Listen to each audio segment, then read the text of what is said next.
Councilwoman Martin on the phone with us. We'll work to see how well this works, but we do have to have that third member in order to hold our meeting. So I do want to welcome everybody out to our City Council meeting for Wednesday, October 10th. We will begin with a Pledge of Allegiance. That will be done by Scout Troop 1468. You want to come up and do that for us this time?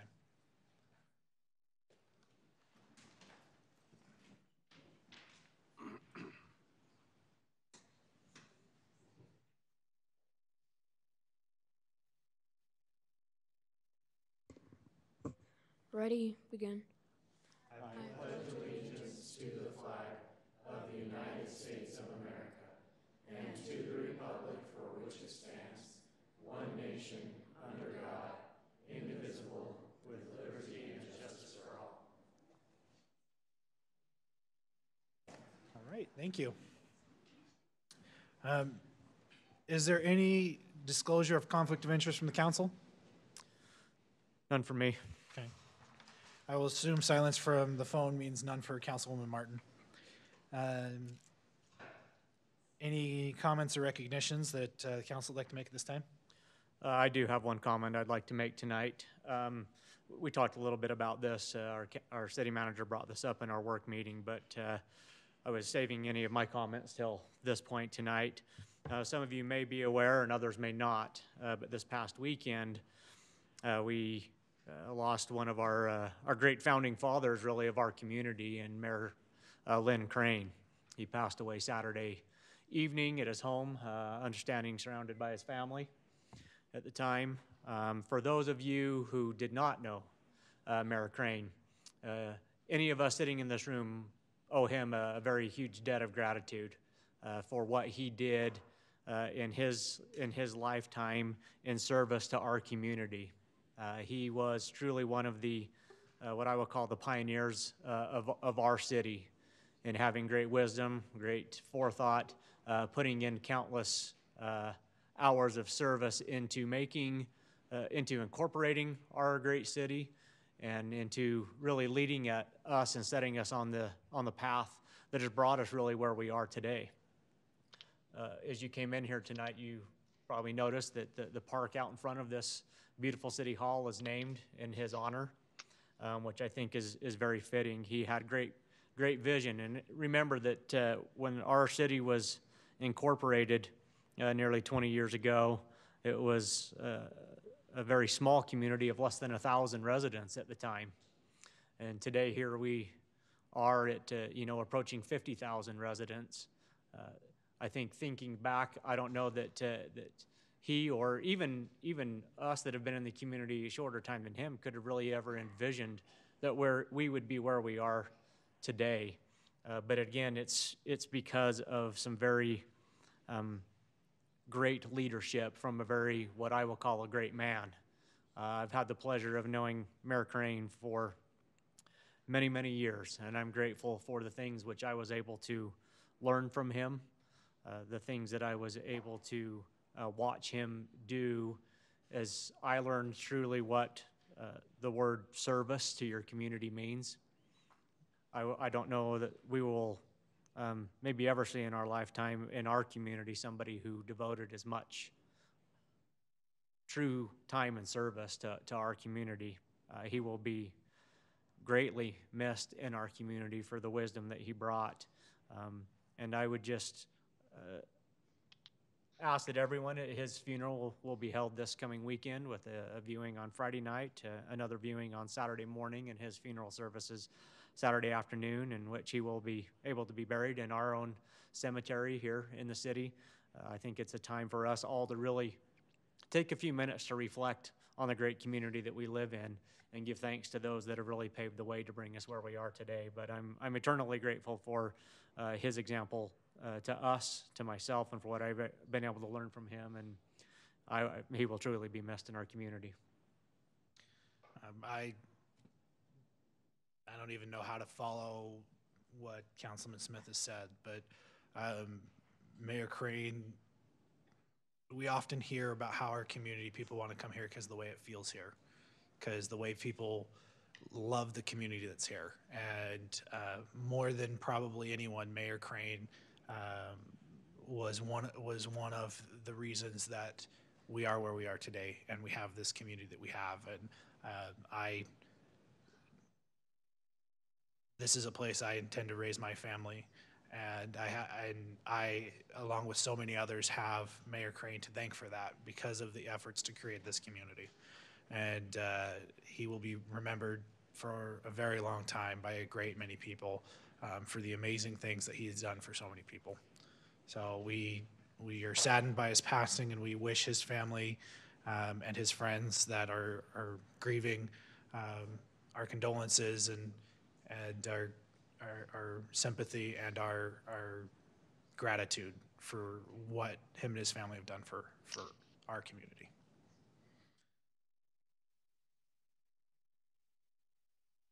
All right.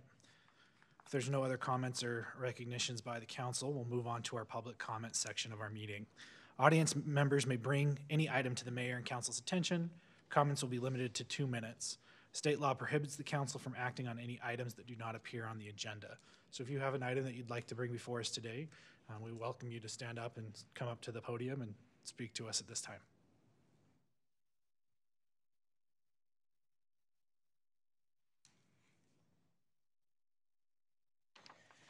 Hi, I'm here to talk about the annexation. My name is Lori Belknap, and I live in the Hamilton Farms area. So, Lori, on the annexation, we actually do have a public hearing specifically for that. Oh, you do? Yeah, so you'll have an opportunity to speak at that time when everyone speaks. So you're welcome to give your comment now, or you can wait until then. Can I just give a quick Sure, go thing for right it. now? Okay. So I support the annexation very strongly. I think that it's a great idea. There was a great deal of concern expressed recently about the Olympia project that was slated to be built in our community.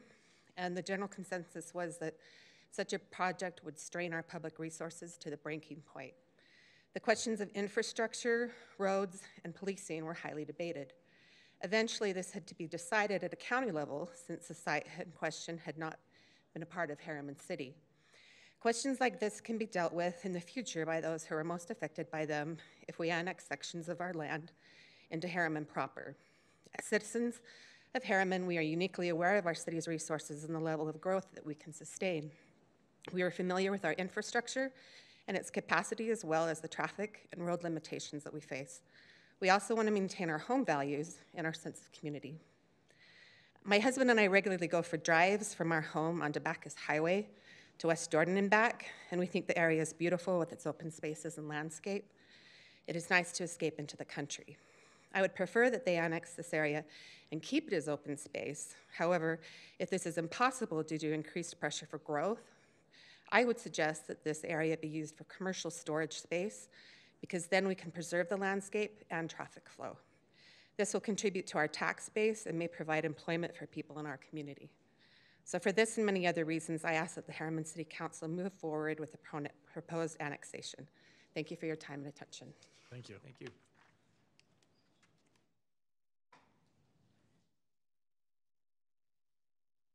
If there's no other public comment at this time, we'll go ahead and close the public comment portion of our meeting. We will move on to mayor and council, board, and committee reports. Any reports at this time? None for myself, Mayor. The sewer board, which I represent the city on, our next meeting will be next week, so I should be able to have a report at our next city council meeting. Okay. I just want to make the council aware that I have been appointed to the County Transportation Advisory Board regarding how the county spends some of the sales tax that it receives in regards to transportation issues.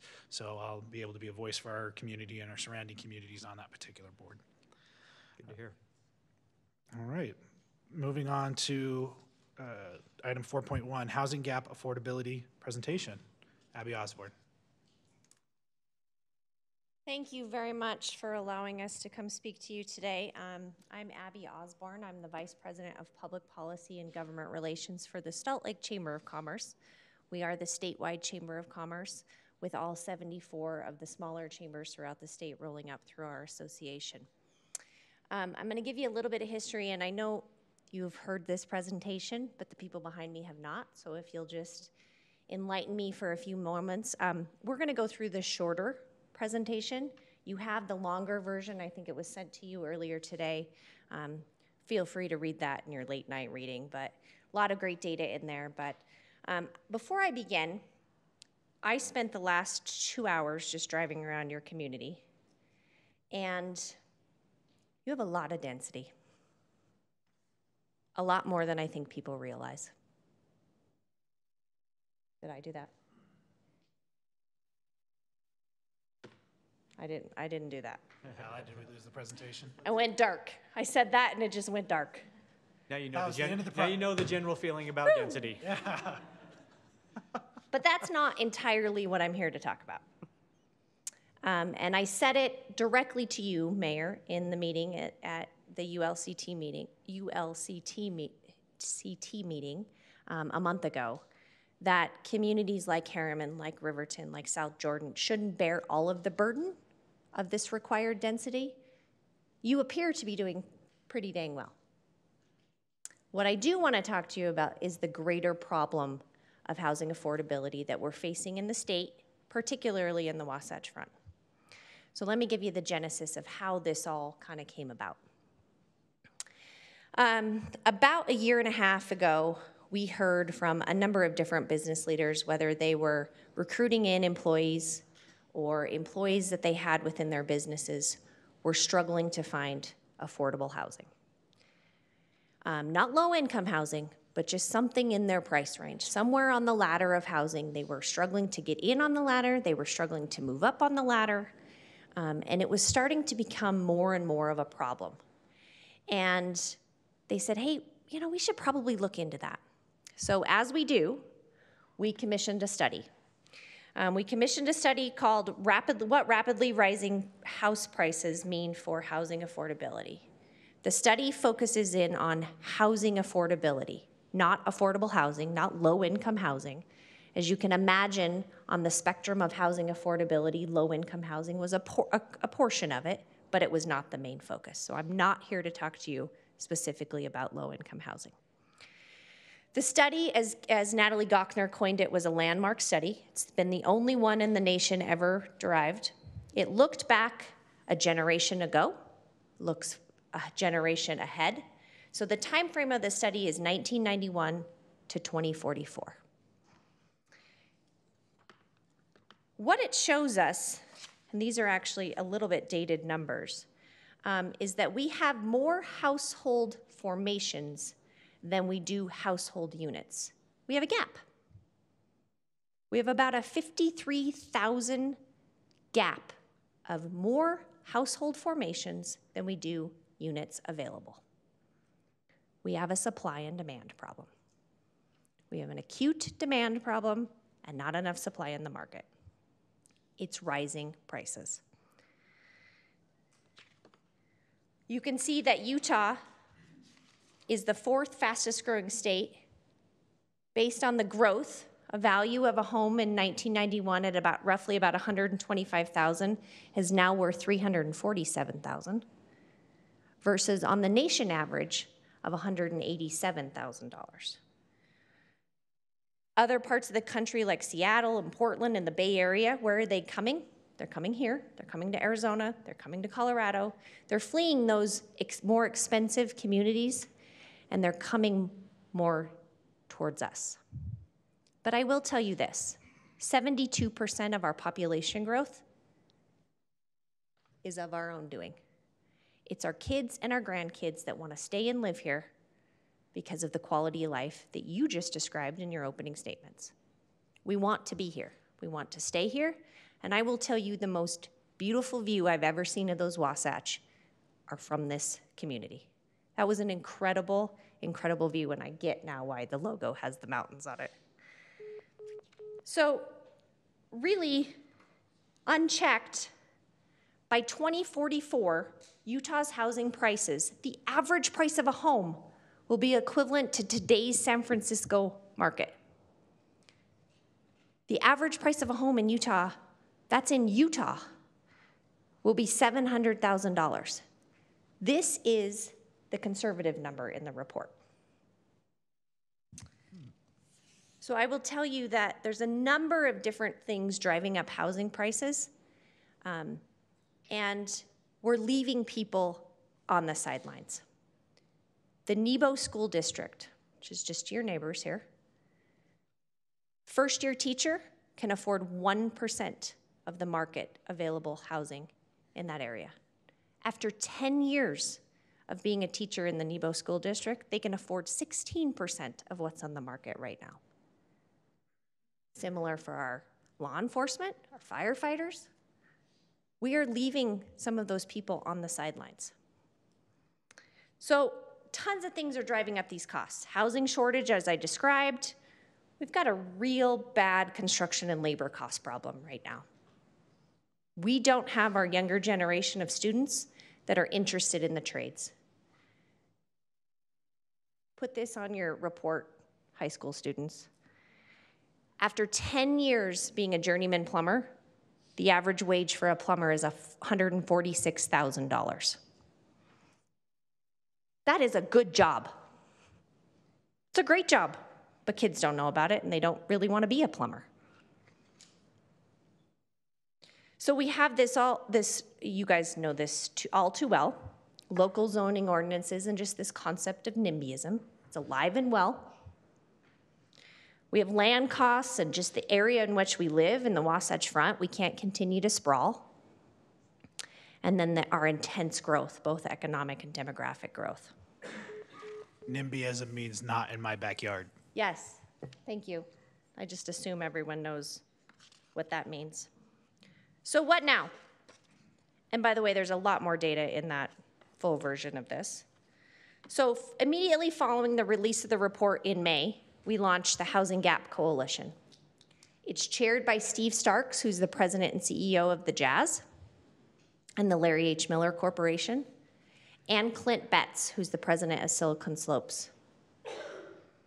It's comprised of a number of different broad-based businesses, and we're all trying to work together to solve the problem.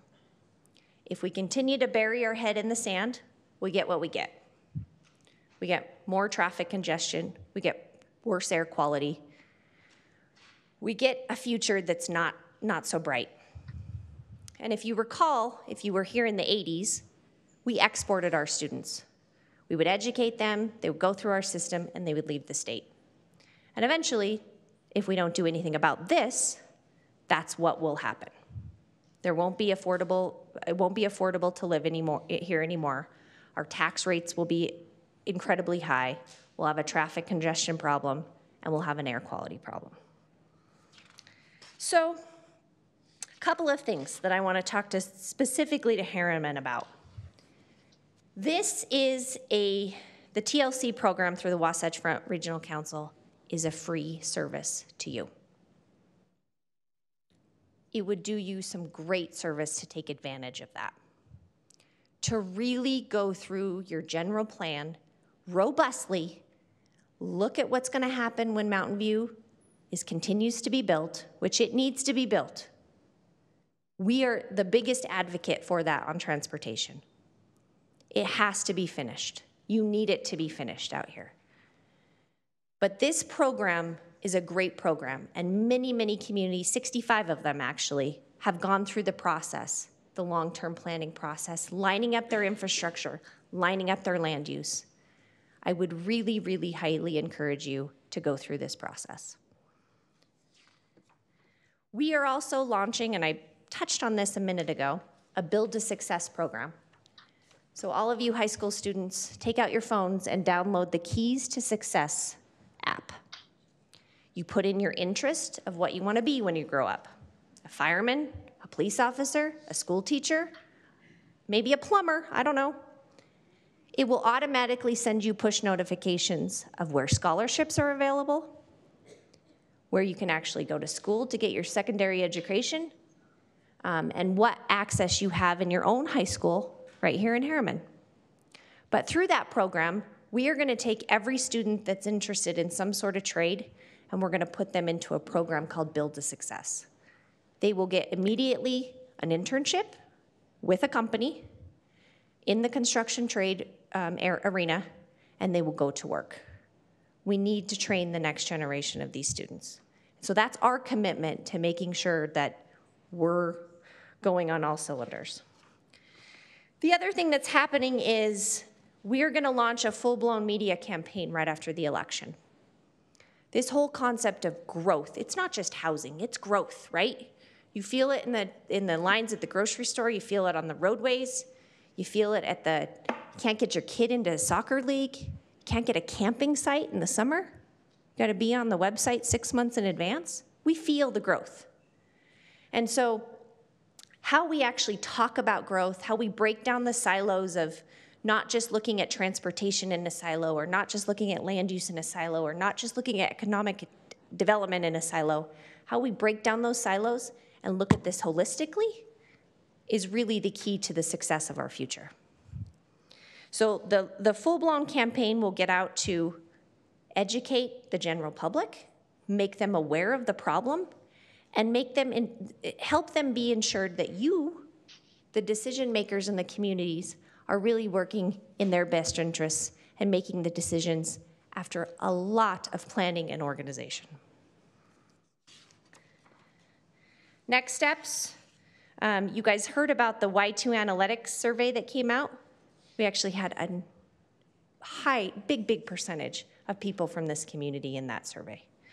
And we can give you that survey, or Cam can give you that survey, because there was a lot of great data in there. So, call to action for you. As you're going through that general plan update, and I don't know when your plan is to go through it. We're in the middle of doing it. We're just starting it right now. So. That's awesome. Really take into consideration the available land you have left, how it lines up with Mountain View Corridor, the present and the future, where you can actually put commercial, residential, small lots of single-family homes. Seems like you have enough multifamily units here. Our community would strongly agree with that, yes. Yeah. But how you actually align the future of what you want Herriman to be, because you do have a lot of greenfield. You have a lot of space to work with. Most communities don't have this. They're built out. They're looking at the next life cycle of what that building, what those homes can be. You have an opportunity to do this fresh and do this right. You are compliant with your moderate income housing, so thank you for doing that. That's a requirement on a biannual basis that you turn that in, so thank you. Evaluate your zoning and your ordinance fees on an annual basis. We're not asking you to reduce those necessarily, but please look at those and make sure they line up. We are going to be sending you a resolution tonight, actually. It's asking you to acknowledge the fact that we have a housing problem, and that you are going to do a general plan, and that you are going to turn in your moderate income housing plan, and you are going to evaluate your zoning fees. Things that sounds like you're already doing, and in some cases I know you are. So what I would like to do now is, if you would enlighten me, tell me how we can help you.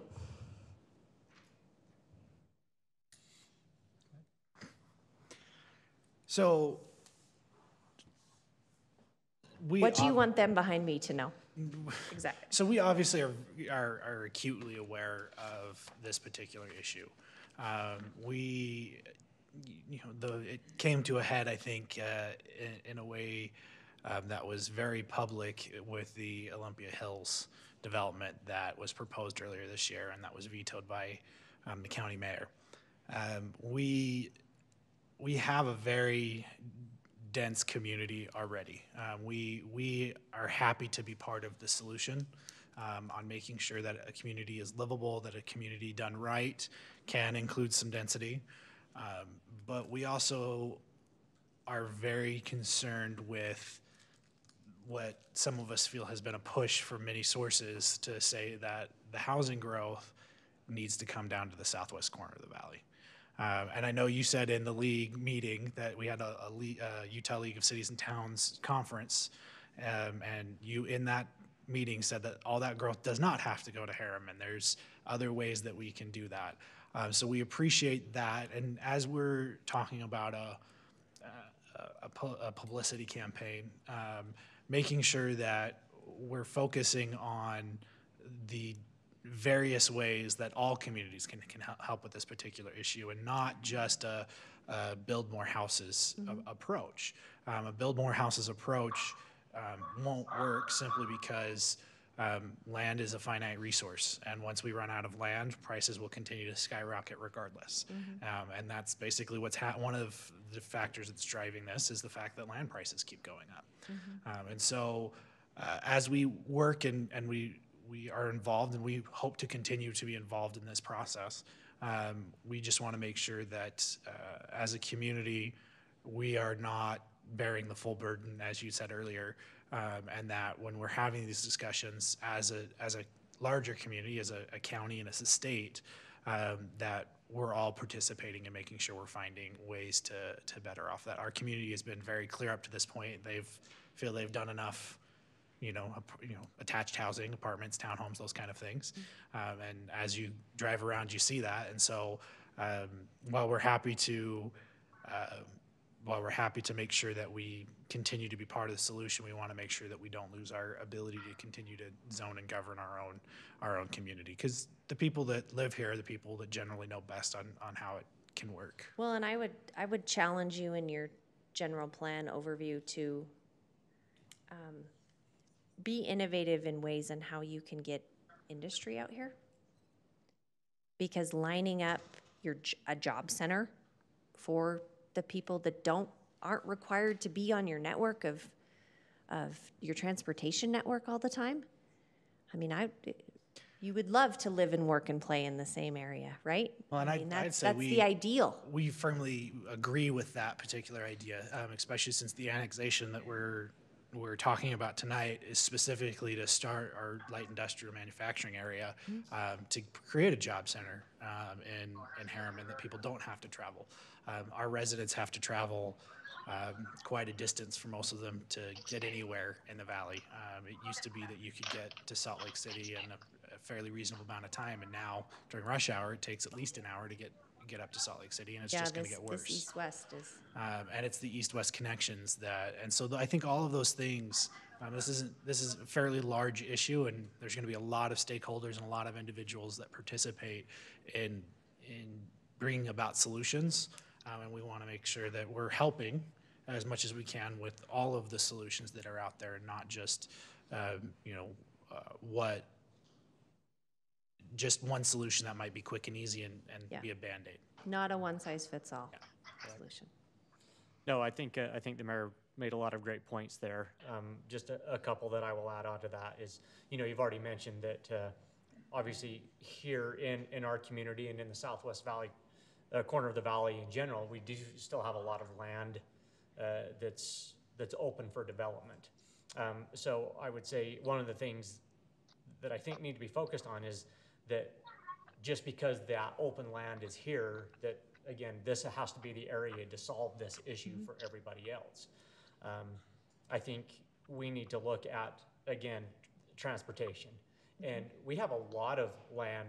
Sometimes I think that development is looked at in Utah very myopically, meaning that we're only focused on either the Salt Lake Valley or just the Wasatch Front, meaning, Utah, Salt Lake, and Davis counties. And that's all we're looking at, when there is a ton of land to develop in Utah in general. The issue is was just mentioned, just getting from here to downtown Salt Lake has become increasingly more difficult.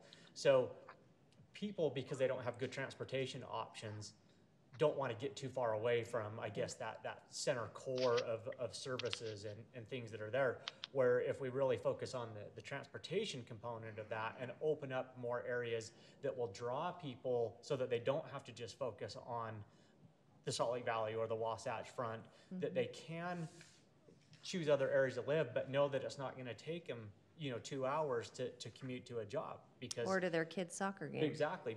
As you just mentioned, people want to be able to have those live, work, and play close to home. And right now, we haven't built a good foundation for that to happen in a lot of areas of the county. I think as a community, we're very focused on how we can do that ourselves here.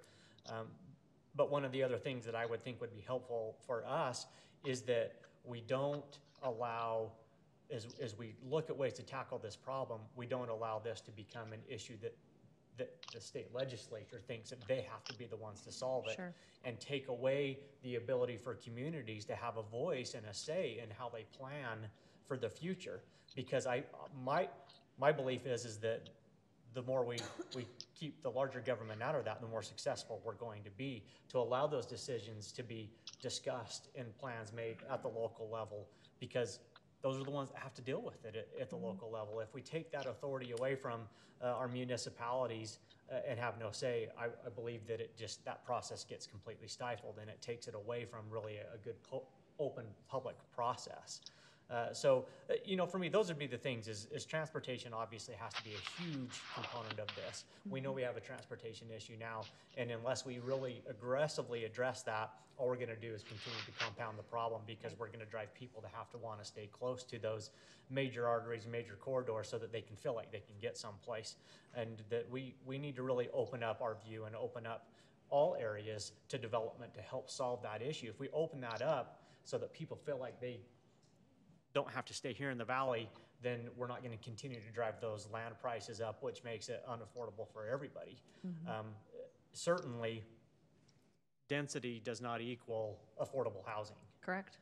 And I think that that's kind of a common misperception that's out there, that as we talk about that the only way we're going to solve this is to do more density to help bring that cost down, and that absolutely is not the answer. People need choice, their own choice in housing, but they need affordable options to do that. And the way we do that is we give them more options to have to do that outside of, again, just a community that has some open land, and that's where everyone thinks that they have to be to stay close to those essential services. Great. Just what Councilman Smith said was right on the bucket.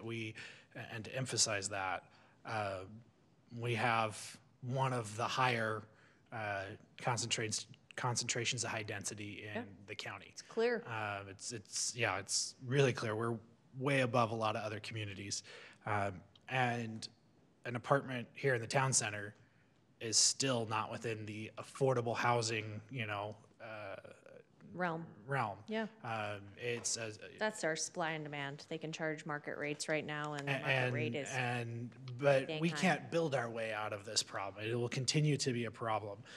So like I said, we want to be part of the solution, and we are happy to have an economic center here in our community that people can go and have jobs and people can work and play, and we are fully supportive of trying to make that happen, and anything that we can do and that we can work with the Housing Gap Coalition to create those centers, I think will be helpful to our community. It's a way that we can be partners in something where we don't have to, if we get some transportation infrastructure in here so that people can come work here, from the surrounding communities, that's a great thing for us, and it helps with the overall problem. And I completely agree. I think it's 18% of the land in Utah holds the vast majority of the residents of Utah. 80% of our population lives in an 80-mile corridor. In an 80-mile corridor. 80% of our population lives in an 80-mile corridor. So, I hear when I'm talking to other mayors and other elected officials from other communities, they're desperate for the kind of growth that we have. They're desperate for economic development. They're desperate to be able to keep their kids in their communities. And so I think we would also be supportive of helping those communities find ways that they can support themselves instead of all of their kids moving to the city to find a job as well. And Or living in their basement. Or living in the basement, yeah. One so of the two. My kids are living in my basement, but my oldest is only 7, so, we want to continue to have these conversations. We want to continue to be part of finding solutions for our communities. So you are our 37th city since August. There's 6 this week alone. This is not a small feat. We will get to all 87 eventually. This process is all about awareness. And although we hit the 50 behind me, it's all about the inroads of building the foundation we've got to do this together. We can't continue to put our head in the sand and just try to do this one-offs. We've got to work together to do this. So it's why you have the business community at the table. It's why you have the cities and towns at the table and the counties, and it's a learning curve for the legislature. And we're learning a lot through this process, I'll tell you. But we've got to fire on all cylinders, meaning all cities have to do their part. And one thing I'll challenge you with to your friends and colleagues around the state is make sure that everyone's pulling their weight. Make sure that everyone's aware, acutely aware, that we've all got to do our part. And what density means is different in every community. Should be. Where it's at, job centers, the way you run your transportation, the multimodal transportation that communities need, because we've got to give our people choices. And we've all got to do this together. So thanks for allowing us to come. Appreciate it. Thank you for coming. We appreciate it. Councilwoman Martin, Nicole, thanks for listening. She's on there somewhere. She's an old She friend. might be muted. So I'll tell you so Bryn back here is our point of contact. You can find the full report on slchamber.com/Housing Gap Coalition. Follow us on Twitter. We have a lot of information that's going on out there. But if you have any questions or concerns or thoughts or comments, you can direct them to her. Okay. Deal? Absolutely. Thanks for your time. And for you students here, just so that you're aware, this is probably one of the most important issues in the state right now. All of elected officials throughout the state are talking about this issue. This is right now one of the biggest things that is going on in our community, and you'll probably see things on the news about it if you're following the legislature this next session. You'll probably see items regarding this kind of stuff and how they're moving forward. So you now have a lot more information on how to go, on what's going on, and we want to hear your voices too. So if you have an opinion, if you have something to say, let your elected officials know. If it's your state representatives, if it's if it's elected leaders like us, let us know so that we can listen to your voice as well, because we do want you to be part of this conversation as well. Yep. Well, this translates directly to you guys because you feel the congestion that we do out in our communities, and that translates directly to the congestion you feel in the hallways and the classrooms at your school. So anyone have a class size that's less than about 32 or 35 right now? Makes it a difficult learning environment. And do you want to live in your parents' basement forever? Do you ever want to buy a home in The more Utah? important question is, do your parents want you to live in their basement? Yep. Thank you. Thank you very much, Abby. Appreciate it. All right, we will move on to our new police chief, Chief Troy Carr, to give us an update on the brand new Herriman Police Department. New old police chief. Thank you, Honorable Mayor, Council. Tonight, we have the excitement of walking you through probably our last development update. From here on, it will probably be the old boring updates that we used to have. So, what we'll see tonight is some videos, but we'll also have some conversations about some things that have happened in our first week. And I'd like to start out with our ceremonial video, Alan, if you would. And we'll walk through that, and then we'll talk some more.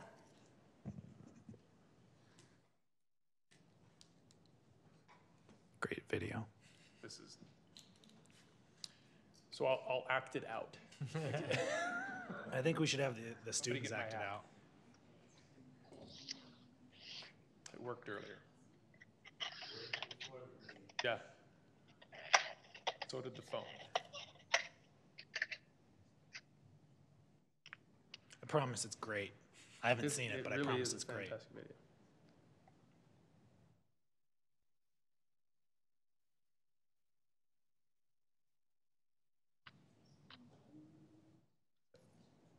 Says a codec is unavailable. Did you make it on an Apple device? No, I didn't. I should have, apparently. Would have worked. Yeah, it would have worked, clearly. There's maybe a little bit of rivalry My between lesson. Apple and Windows devices, or Apple and everything else. There is nothing else. I'm cursed with the videos.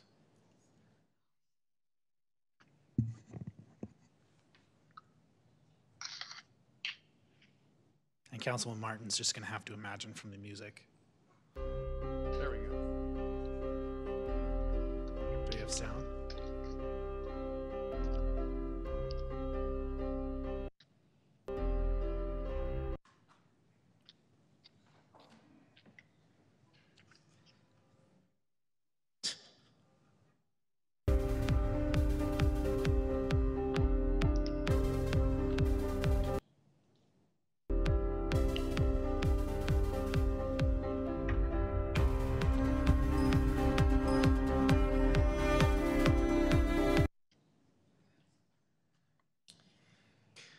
So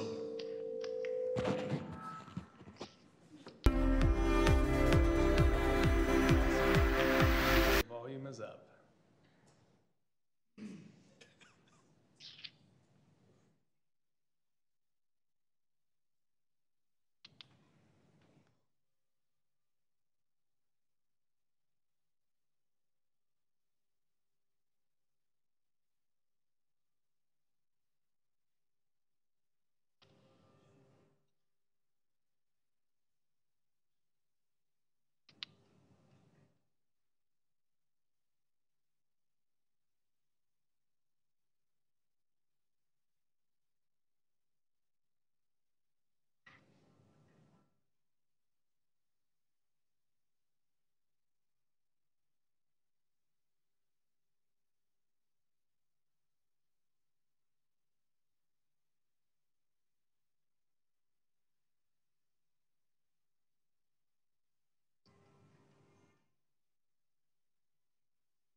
Go heat that up for me a little bit.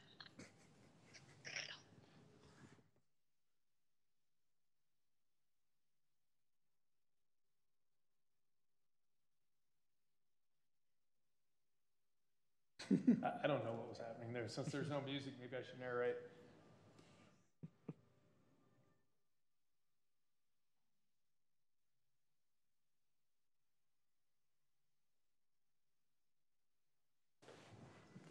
That's posted online. It's a fantastic video.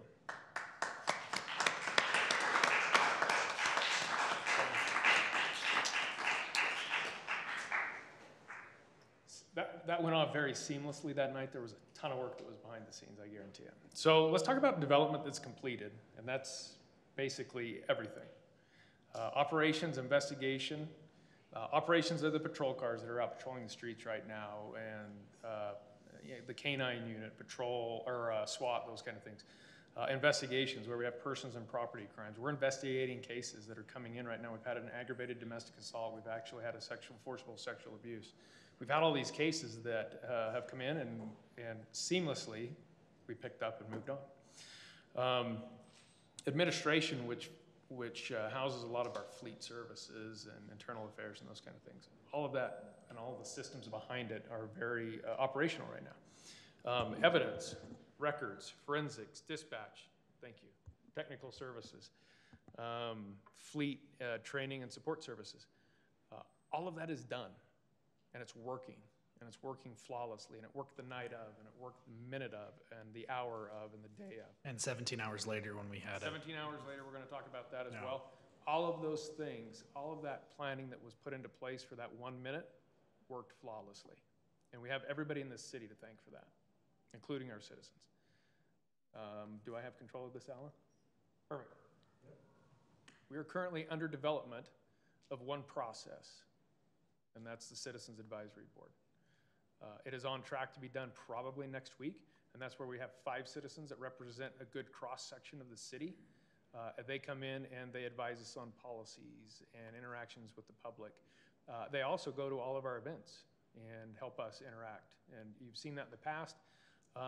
When I was with my previous employer, I was the head of getting it changed so that people from other communities weren't just doing Citizens Advisory Board in our community. We needed somebody that knew our culture and our heritage and our traditions to be here. We needed to choose from within, and we've done that very well. That system should be up and running, we think, by next Wednesday to Friday. We are at risk of no items. We're done. Tonight, the Herriman City Police Department's out patrolling the streets. Tomorrow they'll be investigating crimes that are happening in our city, and we'll be moving forward as though this has been happening for some time. We are currently involved in the following task force memberships. They are completed.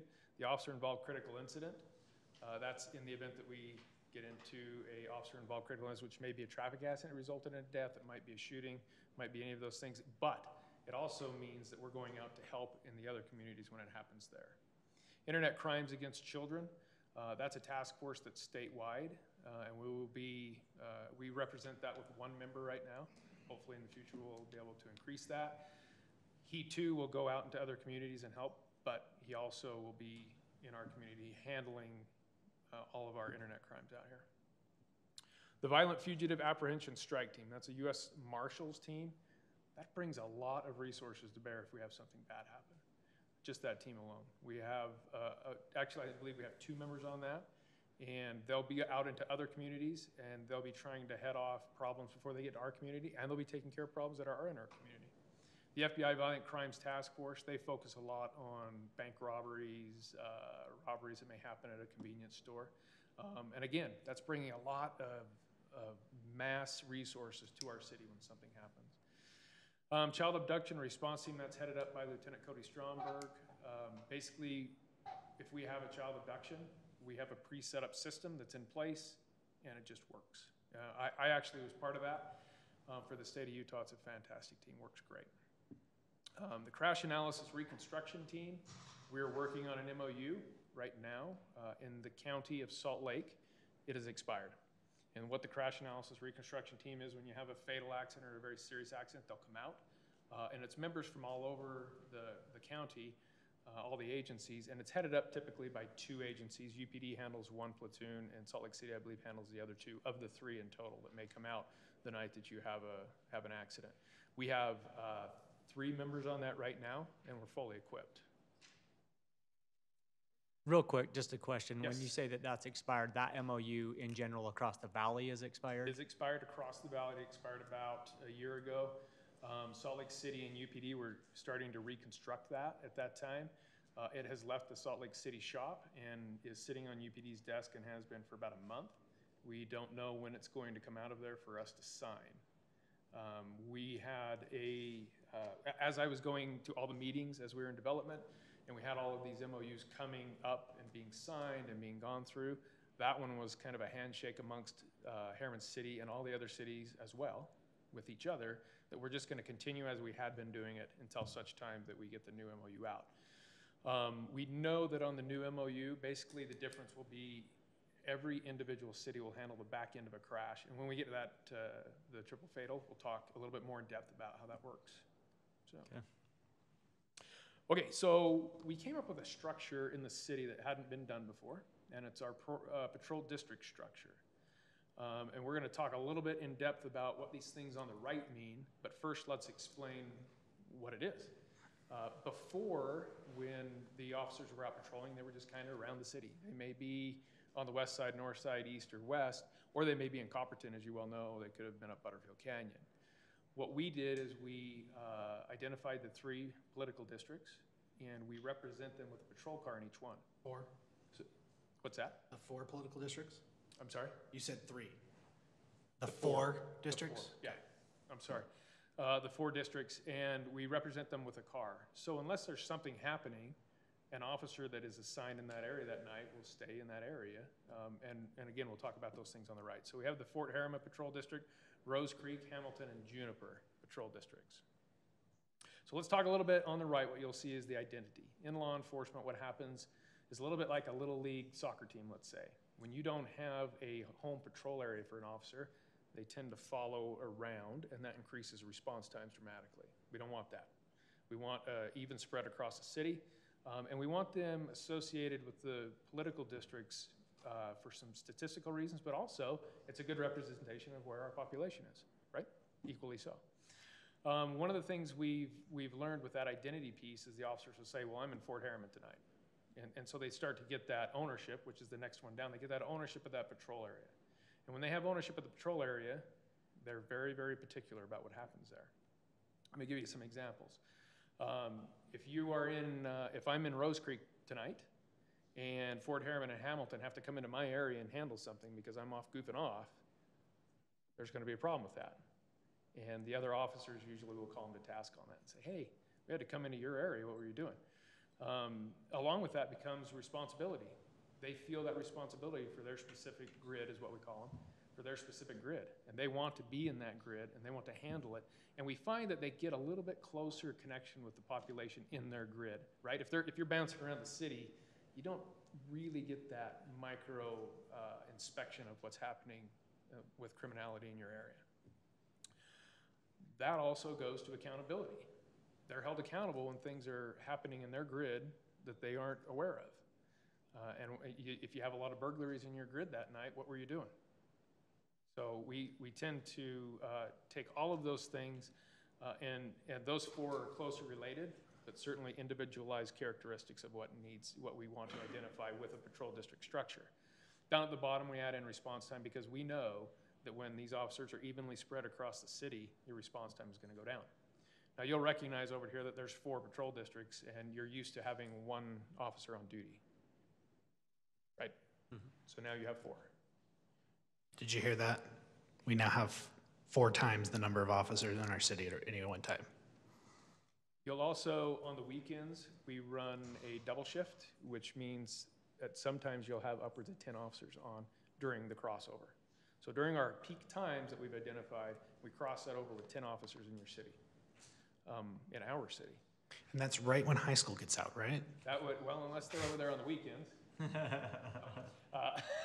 But during the week, we have 4 and 4. And so on that afternoon shift, from 2 in the afternoon till 8, you have 8 cars on. So it's a really good crossover for when we have a lot of calls coming in. Awesome. And we have traffic accidents, those kind of things, but not around the high school. No traffic accidents. No traffic the accidents. Officers are there, just not the accidents. Have you guys met your high school officer, Jake Burns? What do you think? Great guy? Yeah. We handpicked him.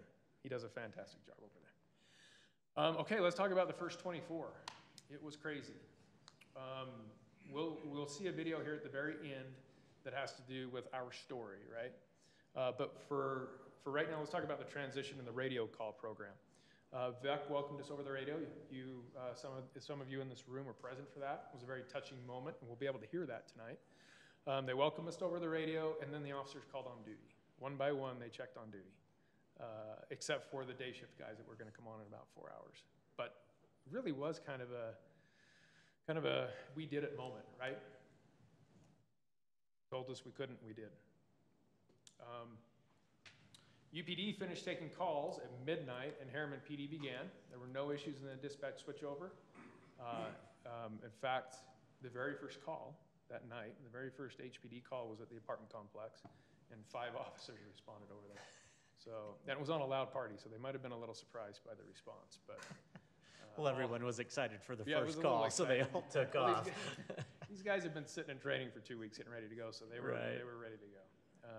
Again, all the systems worked. The officers responded to calls. The computer was working, that we were sending information back and forth. We had IT here for any issues. We had our bases covered. Didn't need it. Didn't need it. There had been enough planning go into it.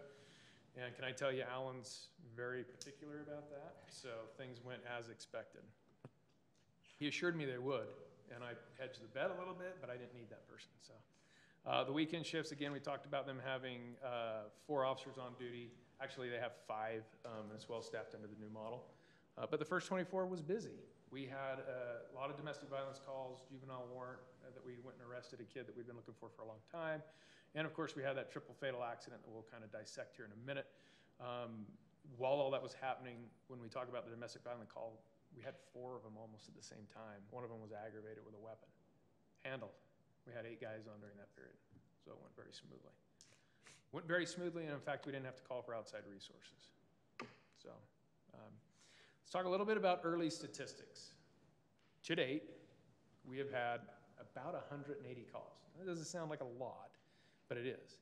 And those are calls that we've actually done work on. We've done paper on, and they're going to the next step of either investigation or some sort of processing through our police department. We've had a little over 300 calls, and this number is going up as we speak, where the officers have had to go out and do something, respond to a call. Now you might ask, well, why aren't we doing paperwork on all of that? Here's the beauty to that. This is a very, very specific look at the call load that you didn't have before. What happens now is when an officer is dispatched, they're not given a case number. So let me give you an example. You have a bad accident and 10 people will call in, which isn't an exaggeration. That happens very typically. The old system, you'd get 10 case numbers. They'd be going all over the place and later trying to figure out which one was which was a real mess. But it also overinflated exactly what was happening, which could be problematic. We want you to know exactly what's happening and a true representation of those numbers. So now when that officer gets there, you may have 10 people call in. They're all given a case or an incident number, but that officer gets one case number once he figures out what's happening there. And that will be consistent across the board, whether it's a burglary or anything else that's happening, a robbery. This gives you that real snapshot. And the way we're running dispatch now is a much cleaner perspective of what is actually happening in the city. So the types of calls during this early time is our typical traffic enforcement. We've been out. Our link on the website, that is the self-reporting traffic incident, which means if you're in your neighborhood and you want traffic enforcement, that's been working very effectively in the last few days. We've got over 30 requests for traffic enforcement. And that website is? The website is herrimanpd.org. But I believe you can get to it from Herriman as well. Herriman.org has a link over. And what happens is they get on there, they can request a speed trailer, they can request traffic enforcement. And what they're doing is they're developing a workflow for that officer right then and there. That citizen is giving that officer his workflow or her workflow. That easy, right? No calling dispatch and going through sergeants and making complaints. You are developing that. So that's any resident can do that. There's no, so a teenager at the high school who was worried about traffic on a particular road could get online and... And part of that program is it can reinitiate a lead. So if we have a traffic problem where an officer goes out and he gets maybe 3 interactions with drivers that are violating the law, he will call that person back and say, look, the problem is fairly minimal where we have other streets where it's fairly significant. We're going to put you on a 60-day timer and we'll be back. Because that's what people want to hear, is that there's some follow-up, that we're closing that loop, and we're going to continue to enforce that. So what it should look like is that those traffic cars are moving around the city, and depending on what they find from their investigation is how quickly they'll come back. So 5600 West and 134, they're probably going to spend a lot more time over there more consistently. One of the other things we've identified through that system is we have a red light problem in this city. Every city has a speeding problem. We've got a red light problem. People are doing other things and driving, and they're consistently running through red lights. So pay attention, because we're going to be enforcing that. That's very expensive. But it's also very deadly. Mayor was looking over here. I was, quite directly. We've already had our DUI arrest. In fact, we're processing one downstairs right now. So the guys are out. We have a very active DUI force. Some of the people we hired, they consider that to be one of our primary issues in the city, as well as the surrounding cities. We do have federal financing that is coming through to help us with that grant work. So we will have DUI patrols out. So don't drive intoxicated, right? Awesome. Again, we've actually had 2 juvenile warrants come up. We've had a forcible sexual assault that was very successful. We've got a confession, guy's in jail. And we had the vehicle fatality, aggravated domestic, and a burglary in progress. All right, so probably want to have a little dissection on the auto fatality. We've gotten a huge response of what in the world was happening that we didn't find somebody for nearly 24 hours. And I'll go through and explain that a little bit to help you understand it as well as everybody at home watching. We are relatively certain that it happened on September 29th. Yes, sir? I'm listening. Okay. On September 29th after 11:30 at night, 23:30 hours. And it was reported on September 30th at about 5. The car was down in a ravine. We know that the vehicle was operating northbound on 7300 West at an incredible rate of speed. We know that there was no braking or steering inputs before the vehicle left the roadway and before the vehicle left the dirt and went into the ravine. We know there were 3 young male adults inside. They were 18, 20, and 23. We know that not all of them were wearing their seatbelts. We know that speed, failure to stop, obviously, at the T intersection and leaving the roadway were all factors in the crash. However, though we found intoxicants and narcotics, we do not have a return on toxicology, so we don't know if that played a factor. and we're not going to guess. To talk a little bit about the physics and mechanisms, the vehicle traveled approximately 150 feet horizontally in the air after it left the roadway, and it traveled negative 44 feet vertically, landing on its top, and then flipping and landing on its wheels again. So it flew through the air, 44 feet down and 150 feet in distance. Which is an incredible distance to travel when you're a 3,000-pound car. HPD was properly equipped that night and trained to investigate this entirely unassisted, though we did get some assistance by South Jordan and Cottonwood Heights, who voluntarily responded to assist. We're grateful to those communities for being partners with us Very in these grateful. situations. So we know that 3 lives were lost that day, and we are clearly doing more investigation to it, but these are the generalized factors of what we know for sure, and we'll continue with that. We probably will be 3 to 4 months out before we're able to close the case completely. Can I ask just a couple follow-up questions related to Yes, sir. the investigation side of this? Obviously, we are very proud that essentially on day one of our department being in service, that we were able to handle the array of calls that we had, but the significant calls that we had at that time. And primarily, obviously, this one in particular, that we had people that are trained to be able to handle this type of thing, and that we had the proper equipment to do so. So I think that says a lot to the forethought and the preparedness and hiring that went into creating the police force that we have. We were able to handle some major things on day one. Absolutely. In fact, we were able to hire 3 crash reconstruction analysts that are officers. One of them actually is our civilian forensics officer. And amongst those 3, they have an incredible amount of experience. And we thankfully had purchased the equipment because there is a definite delay in the equipment that we should be getting. So we did that, and thankfully so, because in 17 hours we had what brings the community to its knees with the fatal accident. But we were able to handle it literally by ourselves. The city came in with mobile lights, the fire department was there to help us, so we were able to handle it. So I'm going to go back a couple of your slides then and ask a follow-up question that relates to it. Do you want to go back or stay here? We can stay right here, but it relates to, you had noted that there was the MOU for the reconstruction team that was expired. Yes. So did that affect this call? Yeah, yes, it did. So what occurred that night was what would typically occur.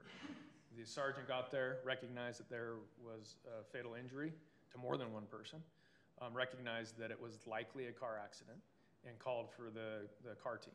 That was the crash analysis reconstruction team. That night, UPD was the lead on the platoon, and they called back and refused to come out because we weren't signed as part of the MOU. But if I understand correctly, nobody has signed on the current MOU. Nobody has signed the current MOU. So let me try and formulate this the right way in my head. So has that same offer of service been refused to other entities because there's not a current MOU in place? Not to my knowledge, no.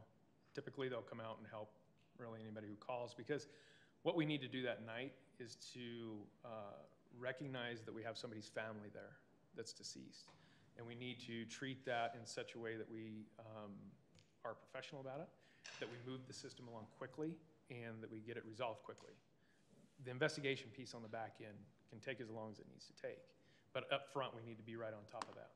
So what happened that night, UPD stood down the team, which consists of a lot of members from other cities, really. And they stood down all of those folks on their own, choosing based on the fact that, well, I guess we hadn't signed the MOU. They contacted their attorney and made that decision. But Cottonwood Heights and South Jordan, who had members on that platoon that night, their chiefs called and said, no way, we're coming anyway. So they set all of that MOU business aside because we'd done a handshake on it, and they came out and helped us. So that was very clearly a benefit to us. but they didn't have the equipment with them. Thankfully, we did. And so we were able to handle that with the equipment. But does that answer? Yeah, so I just want to make sure I understand it clearly. That team was refused that night because there wasn't a current MOU in place. But Even though that has not been their standard practice. No, in it the hasn't been past, their standard so Hasn't been their standard specifically practice. directed at And in an effort to be proactive, I followed up with several of the chiefs, including South Jordan, Cottonwood Heights, extending my appreciation, but I also followed up with, UPD suggested, they said, well, you're kind of on your own for a while, which is fine. But they said, you might want to get a hold of Chief Mike Brown in Salt Lake City, and I did that. And he guaranteed that the handshake was still good, and their team will from now come out, just like we do everywhere else and help.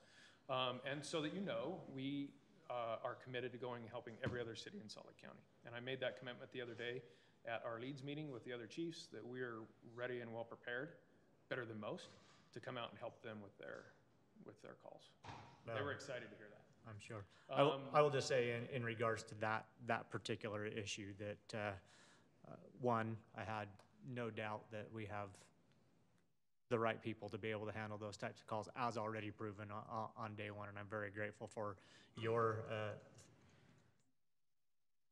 planning ahead, your foresight on being able to put all those pieces in place to make sure that we don't find ourselves in a position that we can't be self-sufficient if we need to.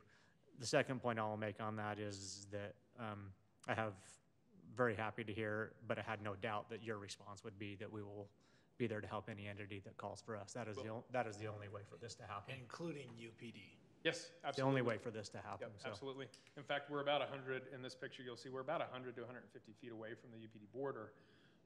And regardless, it's always going to be our intent to help others. There is nothing that's going to stand in that way. I show this picture not to be insensitive, but I think it gives you a good perspective of what happened. In the top right corner, you'll see two candlestick cones. They're orange cones with white reflective tape around them. That is where the vehicle left the roadway. In the bottom left corner, you'll see the vehicle down by a Herriman City employee and one of our officers, down by the mobile lights there. That is basically the layout. And the reason I show this is to show you how vast this scene was. Off to the right, what you don't see is the beginning of the car tracks when it left the road. And all of that had to be documented with a system we call Faro. And it's a piece of equipment that dissects a scene with lasers and photos. And for all time, an attorney can recreate that for court cases or civil cases down the road. It's a very good machine, but it takes a long time to do something this big, especially with all these elevations. So here you can see kind of in totality what we were dealing with that evening when we got there. The next one is what I'd like to end on, and that's our story. Unless you have... City Police Department. Officers will begin accepting calls at 2359, September 29, 2018. I move to approve the resolution number R28-2018, directing staff to provide a notice of withdrawal to the Unified Police Department. Mayor Watts. Yes. Councilmember Henderson. Yes. Councilmember Orrin. Yes. Councilmember Smith. Yes. And I vote yes. That motion passes. What I think they'll see most clearly is a better presence. They're going to see a better law enforcement entity with a deeper connection to the community and our heritage. Our community has always been very much drawn to our city identity and the way that we look after each other. Our community is excited to have that level of care and service that they're going to receive because of the commitment and the attachment that our officers will have to our city. The people are so excited because the community feels that ownership. We've been, as much as we can, communicating what the difference will be. I mean, just tonight's shift, like you said, double the number of guys that will actually be here.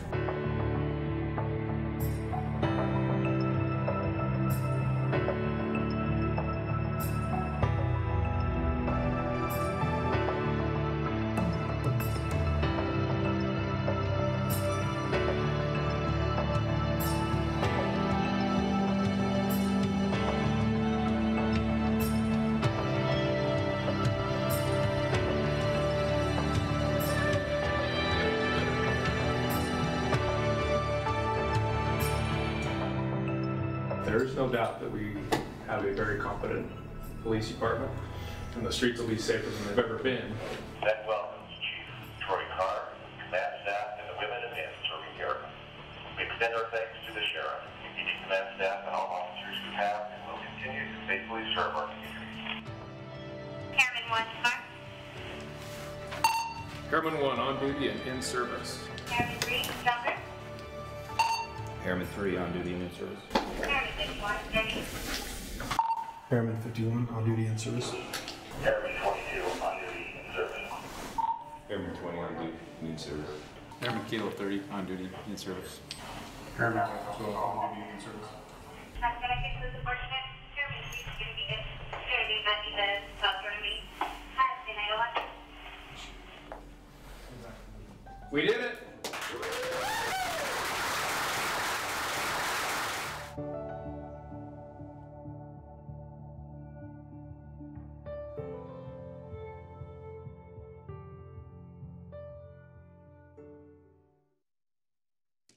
Good video. That's our story. Thank you. Chief, before you walk away, I just would like, and I hope I would speak on the council on this behalf, but the efforts that have gone into by yourself and by all the members of Herriman City staff and our new police department have been incredible, and we are beyond proud of what has been achieved. And I have personally received nothing but extremely positive feedback regarding our new police department. I'm sure eventually somebody will find something to complain about, but our residents are truly happy about having this department in our community. You and the rest of staff are really the ones that made that happen, and we are extremely grateful and extremely appreciative. This has been a big deal, and we appreciate it. Thank you. Thank you very much. Thank you.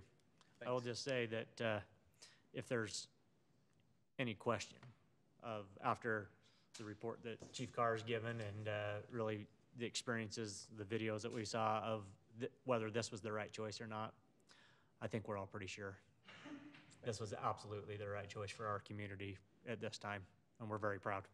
Thank you very much. Thank you. Thank you. All right, we will move on to our consent agenda. I'll take a motion regarding that agenda at this time. Mayor, I'd like to make a motion to approve the consent agenda as written.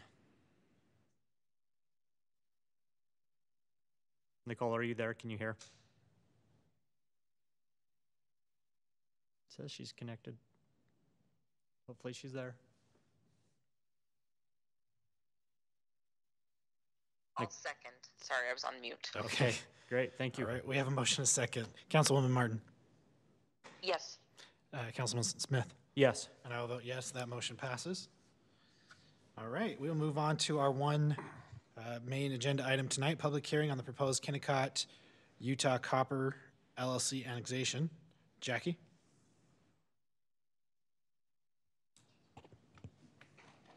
Mayor and Council, as you well know, we did have a petition filed for annexation by Kennecott. What? I'm talking loud enough.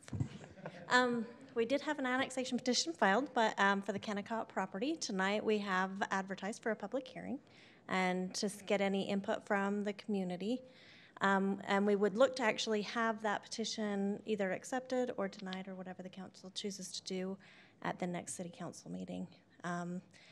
After actually doing this, if it gets approved, the annexation would go into effect January 1st. Do you guys have any questions for me? Nope. Is the applicant here tonight? Yes. Would you like to? Would you like to make any statements prior comments to at the this time public hearing? regarding the application? Okay. Okay. I just recommend opening up the public hearing then. Okay. All right. So at this time, we will open up our public hearing on this particular item. The same rules as the public comment will apply. We will be limited to 2 minutes. But we are allowed to act on this item, which we won't do because we're going to do in our next meeting anyways. So if you would like to make comment, feel free to come and do so at this time, please. Mayor, as this gentleman's coming forward, would like to just make mention of the comment that was made in the public comment at the beginning of our meeting, that can be reflected on this agenda item of the woman that was here speaking in favor of the annexation. If you'd please state your name and... Sure. Clint Underwood, resident of Herriman. Mr. Mayor, Council. And in view of the Chamber of Commerce spokesperson who was here earlier, I just want to raise some points. I don't have a prepared dialogue, but there's some points I just do want to raise. Of course, the Chamber of Commerce spokeswoman was speaking on behalf of business. A couple of things that she said,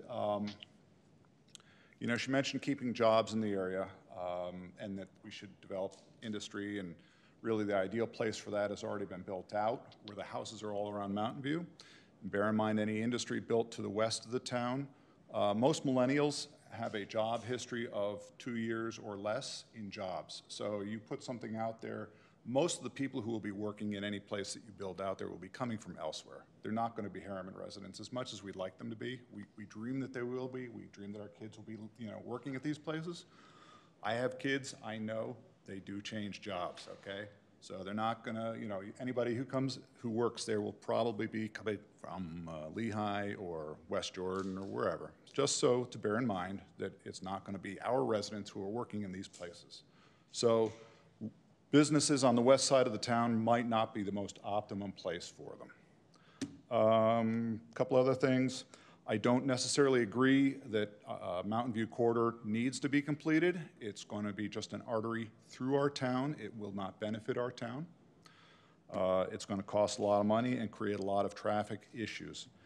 Another thing, we all like to own houses. I think that the crisis of 2008 kind of points out that not everybody can own houses or should own houses. We should be looking throughout the county for places to build apartment buildings and such. Just this repetitive small house and small plot again and again and again is kind of defeating our purpose. There was a mention about people coming from California who move here. Most people who are selling places in California are coming here have a lot more money than we have. They're selling their small houses for $1 million and coming here and buying houses for cash. So, you know, any of these arguments that she's raising as far as why we need to develop our area and how we need to develop our area can be countered fairly effectively. Finally, I'll say that, you know, one of the things that it's maybe or probably is too late, but for the price of this magnificent building, the town could float a bond and buy a lot of vacant space, and in 30 years, it will have cost less than building out the services that it will take to develop those empty spaces. So those are some of my talking points. I am in favor of any annexation. I am in favor of keeping open space. Thank you very much. Thank you. Thank you.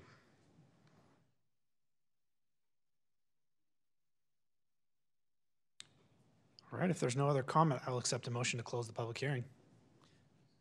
I will motion to close the public hearing on item 6.1. I'll second. Motion is second. Councilwoman Martin? Yes. Councilman Smith? Yes. And I will vote yes. That public hearing is now closed. And we will go ahead and invite the applicant up to speak to this project.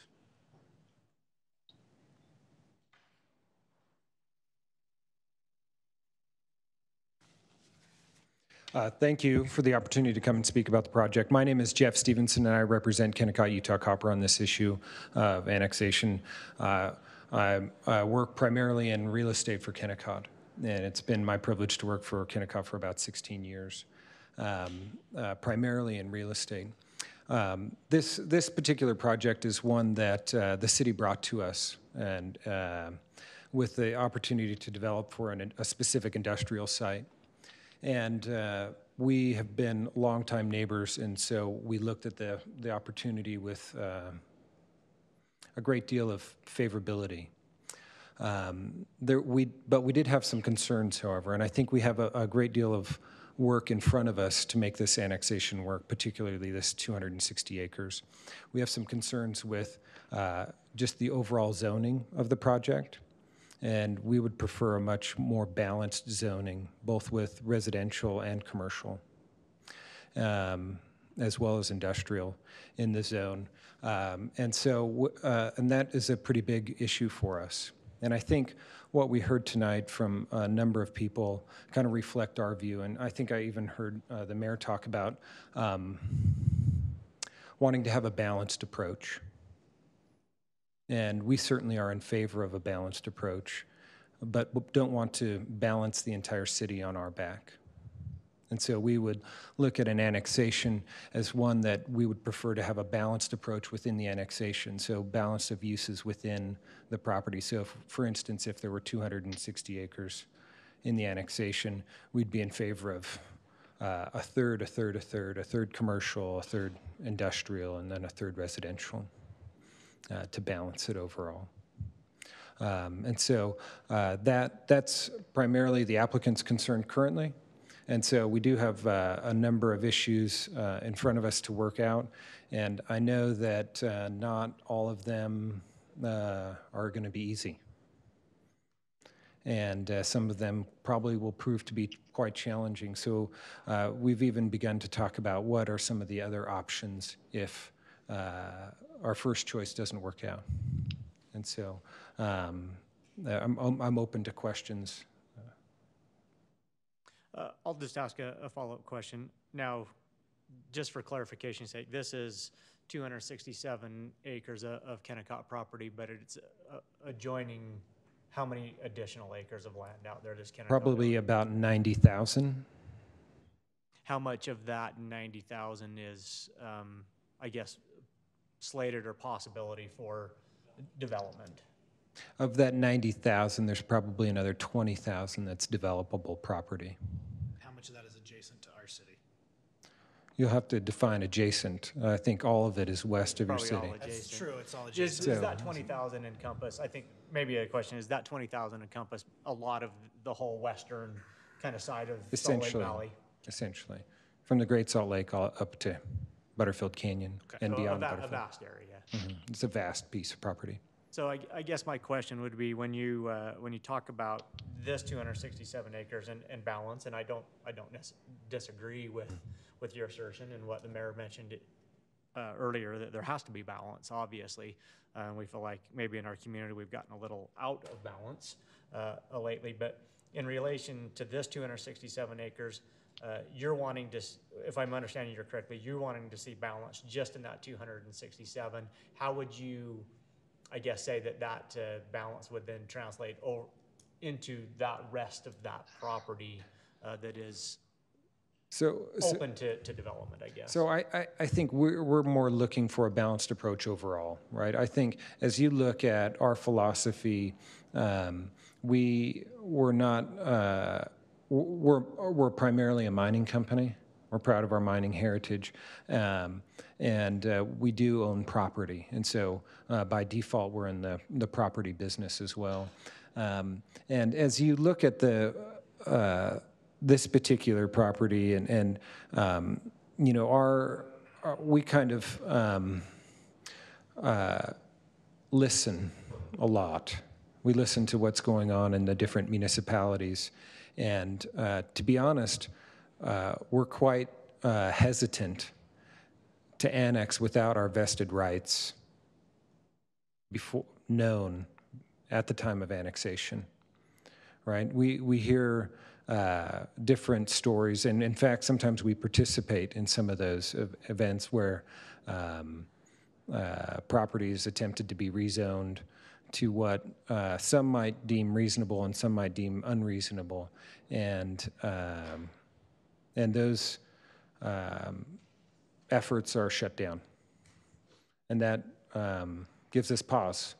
And Kennecott is a property owner that can be patient. We can afford to be patient. While we're interested in this particular deal and we're interested in being a good partner with Herriman, we're not interested in putting the cart before the horse, so to speak, and tripping over a good deal at the expense of a better deal, perhaps. And when I say better deal, I don't mean, hey, I think Herriman needs to participate more. When I mean, hey, we've got more property to go behind this property, and we don't want to put it at risk as a result of this first transaction. Just because they're the first hand up doesn't necessarily mean it's the right hand, if that makes sense. It does. And in the county, so we've, as a general rule, as a city, have transitioned properties that annex into the city based on the current zoning they had in the county. It's my understanding that this is zoned as a manufacturing area in the county. Is that correct? That's my understanding. Okay. So with that, and being that that's the process that our community's used for some time, you know, it would be my opinion that any annexation that occurs follows that same path. You know, and so when we're talking about the residential, that causes me some pause as well, as our residents have made it extremely clear that they expect a very open and a very public process when it comes to any sort of residential housing being built within the city of Herriman. And so while that is always obviously a possibility, I would have some concern and some pause of approving annexation with residential now with no public process at this point, because at this point would probably be the first time the public has been made aware that there's now a request for residential zoning in that area. And so for me, I think one of the most important things would be, if we are going to consider any sort of residential, that we go through a very open and a very transparent public process to ensure that our residents are informed. I think that was probably one of the biggest problems with the last major development that we dealt with, was that the community was not involved enough. And because of the size of the residential, and making sure that happens. So as we move forward here, that is probably one of my biggest concerns moving forward. Initially, we want to see the annexation happen. We obviously think that that's a good thing for both parties, but I would have a really, really hard time in any way approving a residential component without that communication with our residents first. We're not opposed to a residential, a public process. We're not opposed to that at all, and certainly we wouldn't want to be seen as trying to circumnavigate a known process. Just to be clear,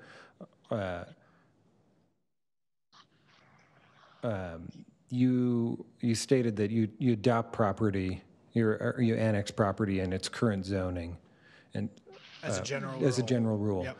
So I was trying to process that, and or something as similar as we can find within our code. So if we wanted residential zoning, would you encourage us to go get it rezoned first in the county and then come back? I think that's what happened last time, and that's what got our residents so excited with the referendum, was the fact that it was done through a county process without the input of the local residents. So I'm open to suggestions, is what I'm saying. So can I ask one just follow-up question in terms of how do we achieve that balance? Again, I think balance is important, but we're talking about 267 acres here in this proposed annexation, adjacent to several thousand other acres of potential area of development. Do you not feel like that, even if that 267 acres is annexed with one zone over it, that balance can still not be achieved in relation to the greater amount of land that still surrounds it through a planning and open public process? I think it leaves a tremendous amount to chance and uncertainty, and it presents us in a very awkward and an uncomfortable position. I think even given what I would say is a smaller amount of land adjacent to a much larger piece of land. Overall, that planning, I understand what you're saying. I would say what I want to do is I want to find a workable solution. I think that where we can achieve that balance and still have the benefit, obviously, of the annexation moving forward. I think there's benefit to both entities, ours and yours, there to keep that moving process and outline a good planning, open public process beyond just the annexation of this 267 acres as we look at more of that larger land in totality and how all of that does work together to, again, achieve that balance. Because, you know, the gentleman's comment was, you know, was valid, that you can't just swing the pendulum too far one way from residential to none. And so there does have to be balance. And I think that's what the concern was as this last process went through the county in reference to the Olympia Hills development, in that it wasn't looked at in that totality. It was looked at as just an isolated piece of land and what can we put on here, and that balance wasn't achieved. And I think that's where a lot of that frustration and concern came with, was that it wasn't looked at in totality, where I think we have a great opportunity outside of just the annexation piece to look at that 267 acres with the current zoning, being allowed that annexation process to move forward with as close to, you know, the light zoning we have, which would be our light manufacturing zone here, which I think is suitable.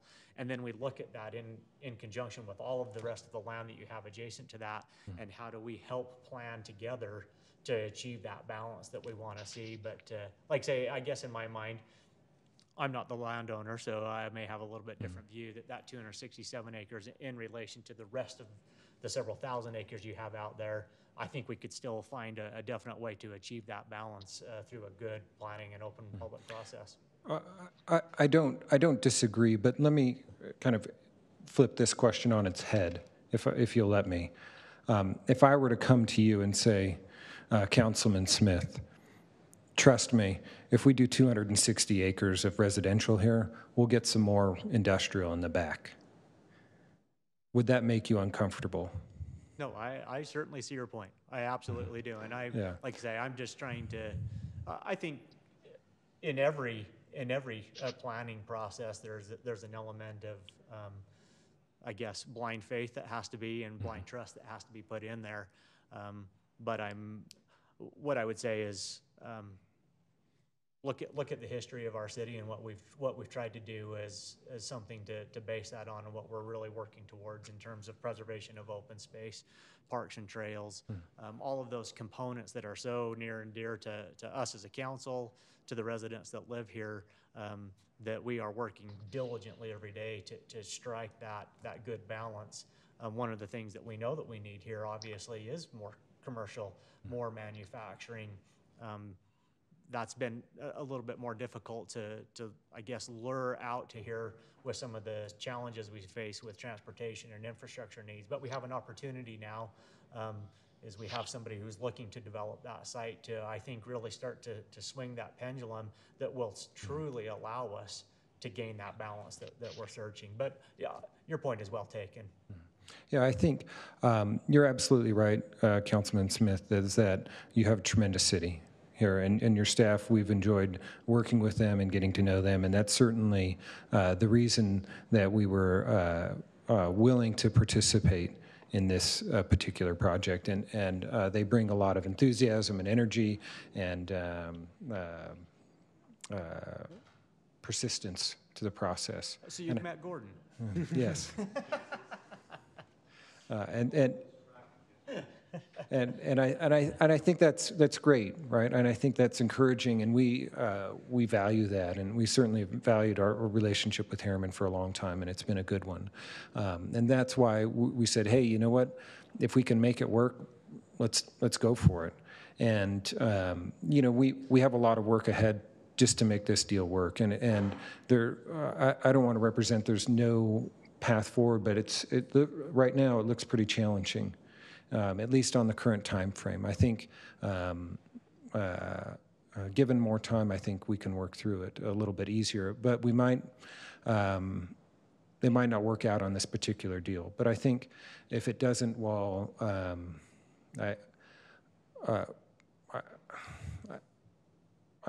I'm not them, right? And I don't know all their ins and outs, and I know they're pretty tenacious in trying to get this deal to work. I'd like to see it work. I've got some issues right now we have to work through. Okay. And I just want to say one other thing. Mr. Underwood cited something that I thought was pretty interesting, and just how millennials and people like to work. And I was like, you know what, that's really kind of the balance that we're trying to go for, is like people working near where they live. You know, I just want to make sure I state as well that we, for a very long time at the city, have considered Kennecott as a true partner. There's been so much that has been done between our organizations to help improve our communities and to make sure that we're working together. I would hope, and it is the direction of the council, that we continue to work forward in good faith to see what we can do and to see how we can come to some sort of an agreement and that's what we've instructed our staff, our city staff, to do, is to continue to work with Kennecott in that good faith effort to try to find a reasonable solution for both sides. And we expect them to continue to do that as we do value the partnership that we have with Kennecott very, very deeply. It is an important icon of our community. People know it. People know that our heritage has a lot to do with it. And we appreciate everything that Kennecott has done for this community. And so we will continue to move forward in an effort to come through some of those and see what we can do. But we will make those. We'll get a report back from staff on how that goes, and we'll do our best to find if that situation works or not. Thank you, Mr. Mayor. Just kind of two things that came up, I guess. As the current zoning stands today, we will move forward as is, just to be clear. Okay. And then the second, what was it? I don't know.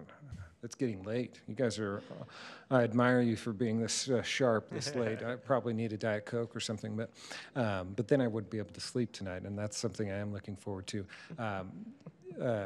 Do appreciate the opportunity, and and would love to find a way to make it go. We appreciate that. Thank you very much. Thank you. I just want to say, just to make sure that my respect, obviously, everything that Mr. Stevenson has said in representing Kennecott, and echo what the mayor said as far as a partnership, great partnership for a very long time out there, and I would love to find a way to continue the path forward. But I want to, from my standpoint as well, I think that in order to consider a residential component on this piece, that obviously it would have to go through a public process to be able to make that happen. So, for me at this time, certainly want to continue to work on options that are there, but for me, it would also include bringing it in at the current zone and finding a way, as far as the annexation goes, and then finding a way to work through that piece as we look at that whole area in totality. Obviously, there would be an investment by the city by annexing it in with the infrastructure and the things that go in there to help support those types of things. I think that is one true piece that shows that we're willing to be partners. We're willing to work through a process to strike that balance. So appreciate you being here tonight. I don't know if we want to see if Nicole has. Nicole, do you have any comments on this item before we move on? No. Thank you. Okay, so with this item, we've already closed the public hearing, so there won't be any further time for comment at this time. However, we will not be taking action on this item tonight. So what I would encourage you to do is to email the city council or to come to our next meeting, where you will be able to make a public comment at the beginning of the meeting before any action is taken. We do want the input, but we also want to make sure that we're following the proper procedure as we go through these items. So there will be another opportunity. This obviously is not necessarily what our residents were expecting, and so we will make sure that we listen and hear what that is and take all of those things into consideration before we move forward. And there will be another opportunity to speak to the council. We should have more members of our council here. Most likely be a better opportunity to have that conversation to make sure that those voting on this item are all aware and informed on this. With that, we have come to the end of our agenda. We want to just make individuals aware that the Planning Commission meeting for October 18th has been canceled. Our next city council meeting will be on October 24th. The work meeting starts at 5, and the general meeting starts at 7. 7 o'clock is when that public comment time will occur. So if you'd like to make comment, make sure you're here by that time. And then we do have, on the 15th, we have our Herriman Howl coming up right outside at Crane Park. And we will look forward to seeing many, many residents there. We had several thousand there last year. We expect to have quite a few residents there again this year. So with that, I will accept a motion to adjourn our meeting. I will motion to adjourn our city council meeting. Second? Okay. Nicole? Yes. Clint? Yes. And I vote yes. That motion passes. We are adjourned.